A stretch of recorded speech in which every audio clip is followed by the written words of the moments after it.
এইবিলাক বাৰু কোনে সৃষ্টি কৰিছে?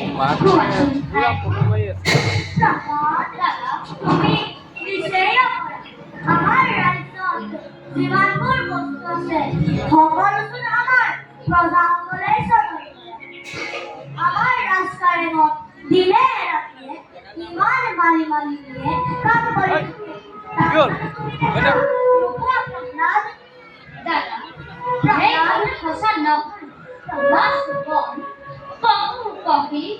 সকলোকে সজ্জন কৰা এজন গৰাকী আছে। তেওঁকে পৰমেশ্বৰ বিষ্ণু বোলে। এতিয়া বাদ দিয়া ব'লা এতিয়া ঠাইত আমি ধনুকালৈ মৃগয়ালৈ যাওঁ। ভিৰত চলি থকা হাঁহবিলাক এটা এটাকৈ খুচি খুচি ইমান ভাল লাগে নহয়নে বাৰু বন্ধুহঁত? মৃগৰ পৰা আৰু বলত পশু পক্ষী বধ কৰা মহাপাপ। তোমালোক মোক যিজন ঈশ্বৰে সৰ্জন কৰিছে এই পশুবিলাককো তেওঁৱে সৰ্জন কৰিছে। গতিকে ভাইহঁত ঈশ্বৰে সৰ্জন কৰা সকলো জীৱকে নিজৰ জীৱন জ্ঞান কৰিব লাগে। তোমাক এইবিলাক কথা বাৰু এইবোৰ কথা চিন্তা কৰিলে নিজেই শিকিব পাৰি। সেইবাবে দাদা ঈশ্বৰক চিন্তা কৰিবলৈ শিক্ষা লোৱা। তেতিয়া এই সকলোবোৰ জ্ঞান লাভ কৰিব পাৰিবা।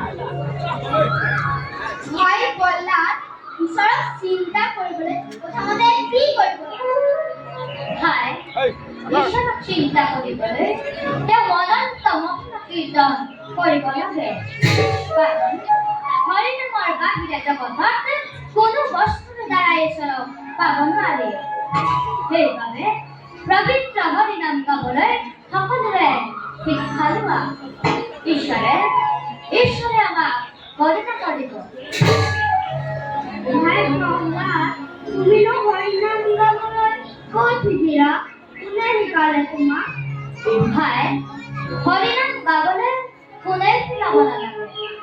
শুদ্ধ মনে শুদ্ধ চিতে ঈশ্বৰক ভাবিব পাৰিলে তেওঁ অনন্ত মহিমা কীৰ্তন আপোনা আপুনি ওলাই আহিব। এইকাৰণে তুমি মাজে মাজে হৰি কীৰ্তন কৰা। এতিয়া এইবিলাক কথা পাতি থাকিলে মৃগয়ালৈ যোৱা সময় পাৰ হৈ যাব। ব'লা আমি মৃগয়ালৈ যাওঁ। তুমি বাৰু মৃগয়ালৈ যদি যোৱা ব'লা, যদি নোযোৱা ইয়াতেই মন মাৰি বহি থাকা। মোক ক্ষমা কৰিবা ভাই, মই তোমালোকৰ লগত বিচৰা কৰিবলৈ যাব নোৱাৰিম। তোমালোক যোৱা, মই ফুলনিৰ মাজে মাজে ঘূৰি ফুৰিম। তুমি থাকাৰ নেমে আমি যাওঁ এতিয়া। আমি মৃগয়ালৈ যাওঁ।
Thank you.